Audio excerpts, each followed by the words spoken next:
May bagong match-up sa boxing mga idol na siguradong aabangan ito ng mga boxing fans. Magtatapat ngayon ang current WBO Super Welterweight Champion na si Tim Tszyu against Keith the One-Time Thurman sa Super Welterweight Division.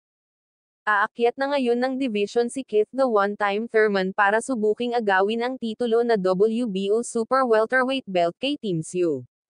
Si Keith the One-Time Thurman ay lumaban na sa professional boxing ng 32 fights na may kartada itong 30 wins 22 wins by way of knockouts with only 1 defeat and 1 no contest. Na kung saan ang tanging boksingero na tumalo kay Keith the One-Time Thurman ay walang iba kundi si pambansang kamao Manny Pacquiao via split decision lamang. Kaya masasabi nating dekalibre talaga na fighter itong si Keith the One-Time Thurman dahil hindi ito umaatres kahit sinong kalaban at malinis din itong maglaro, sanay ito sa palitan ng mukha sa 147 pounds welterweight division at dati siyang unified champion sa welterweight. Samantalang ang kanyang makakalaban na si Tim Tszyu ay isang Australian boxer at ang current champion ngayon sa Super Welterweight Division na may kartadang 24 wins and 17 wins by way of knockouts without defeat.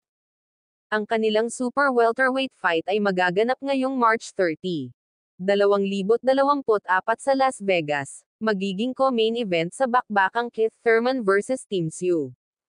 Ang laban ng Rolly Romero against Isaac Pitbull Cruz. Paglalabanan nila Rolly Romero and Pitbull Cruz ang WBA Junior Welterweight belt ni Rolly Romero. Si Rolly Romero ay may professional record sa boxing na 15 wins and 13 wins by way of knockouts with only 1 defeat. Si Isaac Pitbull Cruz naman ay may professional boxing records na 25 wins 17 wins by way of knockouts with 2 defeats and 1 draw. Samantala sa ibang match-up naman mga idol, maglalaban sina Naoya the Monster Inoue against Luis Nery para sa undisputed fight na kung saan nakataya ang undisputed belt ni Naoya the Monster Inoue sa Super Bantamweight o Junior Featherweight Division. Si Naoya the Monster Inoue ay may professional boxing records na 26 wins 23 wins by way of knockouts without defeat at may hawak ngayon ng undisputed belt sa 122 pounds Super Bantamweight Division. Samantalang ang kanyang makatapat na si Luis Nery ay may kartadang 35 wins 27 wins by way of knockouts with only 1 defeat at ang tanging boxer na tumalo kay Luis Nery ay si Brandon Figueroa pa lamang via knockouts.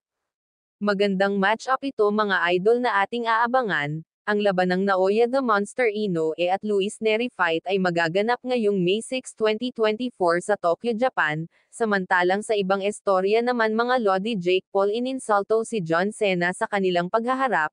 Nagbulag-bulagan si Jake Paul at dinaanan lang si John Cena.